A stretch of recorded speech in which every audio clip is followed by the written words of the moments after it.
Okay. All right. Can I use your first name? Mm-hmm. Ashley, give us a little bit of your history. You've been, this is your 9th day on the very low calorie protocol. I met with you, obviously to prepare you. I haven't seen you since. Mm-hmm.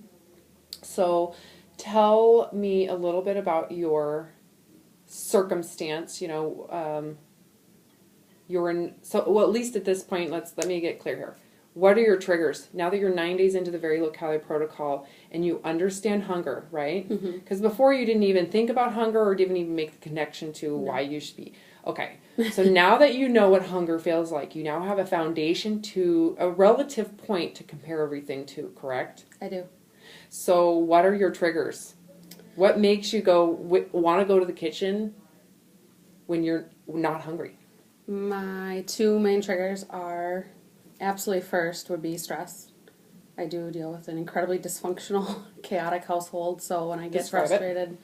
Describe the household. Very full. I actually personally take care of my 14-year-old niece, which is, kind of hard considering I'm only 24 years old. Mm-hmm. I'm raising her, and then my mom is on a lot of medications for a lot of different things, so she is very loopy and very unbearable to cope with. So you're taking care of her too. So I'm basically taking care of her as well. I have my own son, which just turned 1, and I'm going to school full-time, taking 18 credits in school, and trying to manage this. So stress would be my absolute number 1.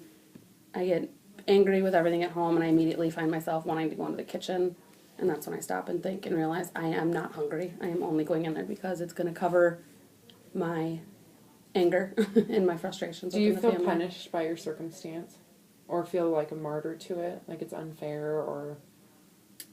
The stress factor?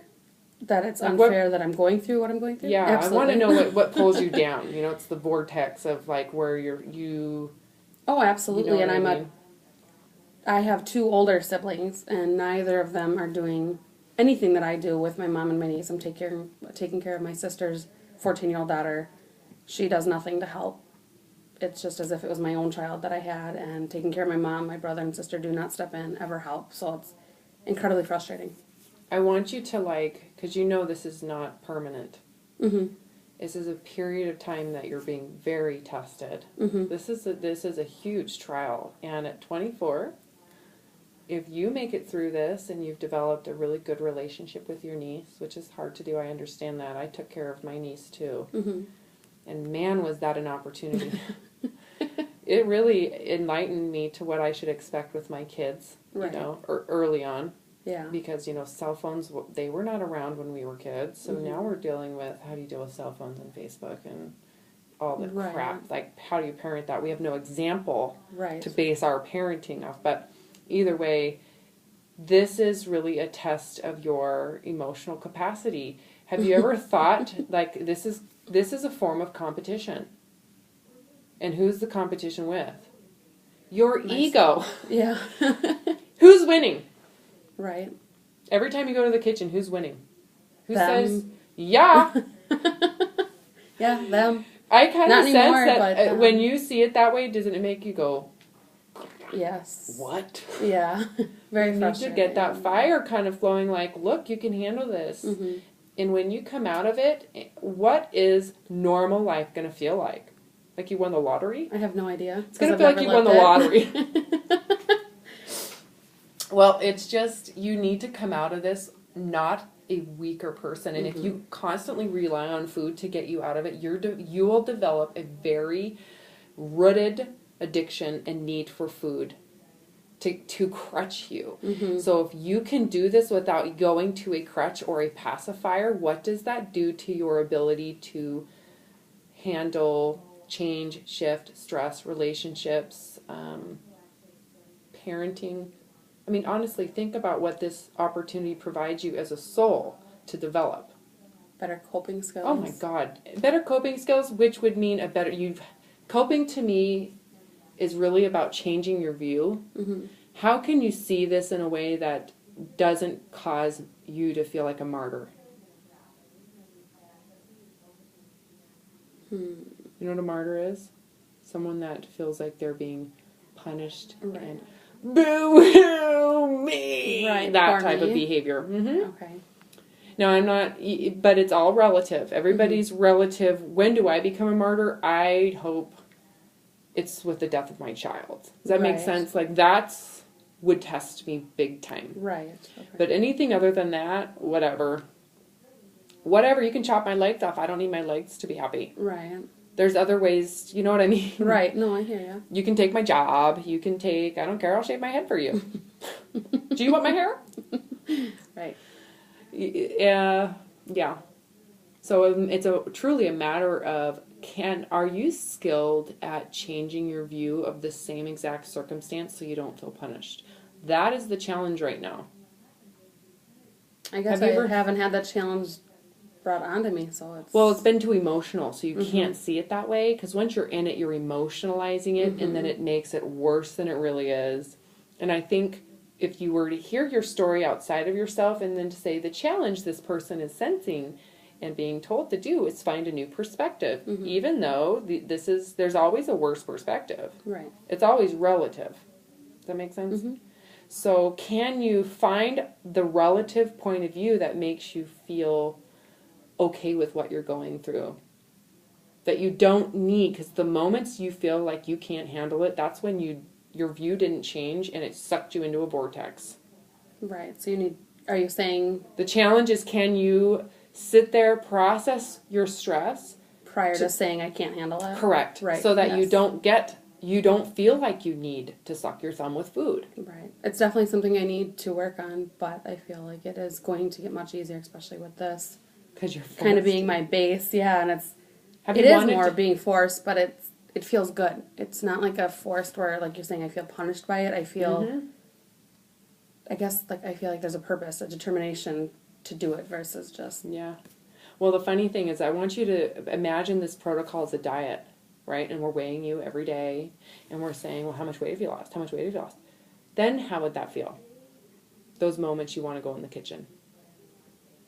Then how would this protocol feel to you? Like a punishment? Yeah, more of, yeah. Like I'm not kicking my ass enough. Like this protocol is a big burden. Right. Right? But now that you know what hunger feels like and you're given the opportunity to really not have that hunger, it's really forcing you to be accountable to your own sense of emotional esteem. And so the opportunity you're getting is developing that. It's exciting. You know? It's learning something new about myself. I mean... Well, yeah. And realizing that to... you are Superwoman. Where's your cape? Right. That's another way to think of it. Every time you go to the kitchen, that's where your cape is. Or find a cape somewhere else. Right. You know what I mean? Where the cape is ultimately, and I teach this to my son every night when he goes to sleep. He's like, Mom, I'm scared. And I'm like, well, you know how you beat fear? You let yourself be afraid. Just to show that you're not afraid of being afraid. And he's laughing at me. He's like, Robin, Mom, so you're telling me that I beat fear by being afraid. So I'm supposed to be afraid to show fear that I'm not afraid of it? Sounds kind of funny. Crazy. Yeah. And I'm like, exactly. And then what happens when you let yourself be fearful? Fear dissipates. That's the funny part about it. Is the only way for it to go away is to allow yourself to feel it. It sounds so counter, but as soon as you turn your back and try to run from it, that's when it beats you. That's the ego part that said, you suck, you can't handle it. Right. And that's yourself saying that. It's not necessarily true. It's just because you're afraid of what you don't know you can handle yet. But the fact that you're doing this, is it not just been like you said, wow, you kick ass. Yeah. It's a hell of a challenge. I mean, I'm not going to sugarcoat it by any means, but... Well, and you shouldn't, but are you capable of this challenge when you pull back and see it for what it is? Absolutely. But I know you are. It's tough, but absolutely. I know it. And when it's over, you're going to be like, seriously. And I have a sister she was an alcoholic and recovering, and she turned into some compulsive cooker. Oh. And now you get it. Every half an hour, she's in the kitchen at her house, and I'm like, Christina, can you please quit, because you're making it impossible when, I mean, you would think breakfast, lunch, and dinner. I mean, she's got like 2 breakfasts, 3 lunches, 4 dinners, but she only takes a bite out of everything. like I'm really craving this. So she'll make the entire meal, take one bite of the hash browns, one bite of the eggs, and then the rest sit in the microwave, then in the fridge, then in the I garbage. love this. This is the best circumstance for you. Even better. And then it's just like, you know, she's making all the things I like because we've grown up together, so we eat the same. So is she sabotaging you, or is this is no different than normal? I've explained to her that she makes it a little more of a challenge than it already is, and that she needs to, and especially the first few days, I'm like, you gotta really, like, cut me some slack and let me, like, adjust to this whole thing before you just make 12 meals that I would love to sit down and eat with you.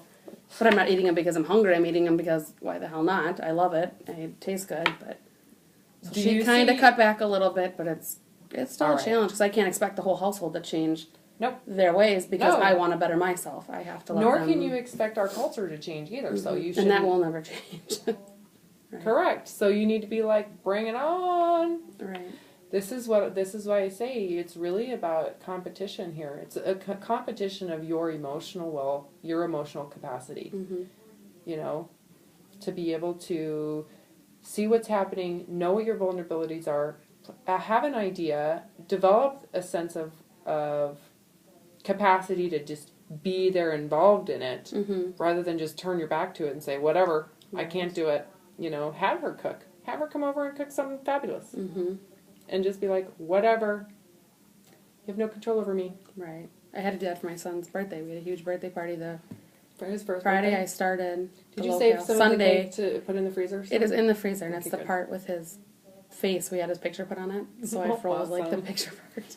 But I didn't. I went in there, and everyone's like, "No, what's going on?" Because not everybody knows I'm doing this, and they're like, "You're not eating," and I'm like, "I'm fine." You know, I pick an apple out of a little fruit tray or whatever. Yeah. And so, we've just got a couple more minutes. Mm-hmm. Tell me, all in all, how you feel. How's your energy? I was telling Denise, I guess, I don't know if it's just because I have so many things going on with life and school that I'm not being able to focus directly on it, but I don't feel a whole lot of a change. Okay, that's honestly. Perfect. And so, overall, how's your sleeping? Good. Sleeping oh my God. hasn't changed. It's been just fine. What is it? Seriously, with all the stress and you're sleeping well? Well, because by the end of the day, I'm so like, oh my God, just where's my bed? Yeah, but you're not losing sleep because you're thinking and stressing and having anxiety attacks. No, when I hit that bed, I'm like, see ya. Because I've dealt with everything else all day, so... Oh my gosh, that's that my is escape, so great. So. Well, and that's regenerating not just your body, but your mind, so you're very fortunate to not be having anxiety attacks in the middle of the night. Mm-hmm. I've experienced that. It sucks. Oh, no, so, I've never had that. All in all, protocol should be getting easier. You should be getting more and more detached from food to where you're just like, whatever. Mm-hmm. And if you haven't yet, make this week about that. Okay. Let your sister come over and sabotage you all you want. Right. Just be like, ooh, that smells really good. Can I smell it? Right. Whatever. Yeah. Doesn't matter, because the challenge really is, you know, someone's trying to prove you wrong right now. Think of it that way. That I can't do it? Hell yeah. Yeah. They're throwing a lot of stuff at you. Yeah. They're trying to prove you wrong. You can't handle this. Right. So when I see you again next week, I want you to come in with your cake, be like, they can all screw off. Beep, beep, beep. I kick butt. I'm the freaking I'm an amazing mom, an amazing daughter, and I'm a kick-ass sister, because your siblings obviously don't know what the hell is going on. Mm-hmm. Or they don't feel like they can do it. They're looking at you going, how does she have such huge emotional balls? Mm-hmm. Yeah. You know what I mean? And you just got to go, well, I just do. Right. And they get bigger every time I get challenged, so bring them on. Right. Okay? I will. All right. Do you have anything to say to anybody here? Any recommendations for people who've never done this protocol or who are wanting to do it through the method for emotional eating? I would say good luck. It's a wonderful thing. It's very trying, so be emotionally prepared. Don't come in blind to it. All right. Thank you so much.